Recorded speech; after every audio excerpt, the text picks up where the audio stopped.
गोयच्या दरेक क्षेत्रांत कन्नड लोकांचो वावर आसा।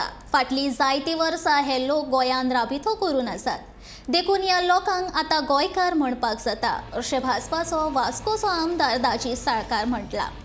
कन्नड महासंघान आयोजीत केल्ले एके कार्यावळींत दाजी उलयतालो। पळयात गोंयांतल्या कन्नड लोकां विशीं दाजी कितें म्हणटा तें।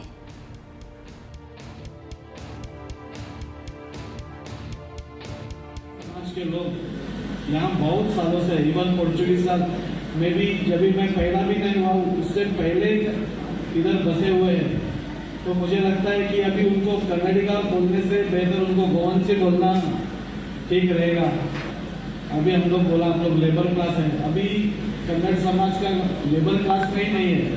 अभी कन्नड़ समाज के लोग हर क्लास में अभी ऊपर आए हैं। अभी हमारे यहाँ एक शासक है जो अभी म्यूजियम में डायरेक्टर थे, मुझे अभी भी मालूम पड़ा। तो गोवा के हर क्षेत्र में आज कन्नड़ समाज का योगदान है। गोवा के इकोनॉमी को बढ़ाने में योगदान जितना है उतना बाकी चीज़ों में भी बहुत योगदान है। इसीलिए आप मैं सभी कन्नड़ समाज के लोगों का थैंक यू बोलना चाहता हूँ कि आपके वजह से कहीं ना कहीं गोवा में थोड़ा भर बढ़ के ऊपर जा रहा है।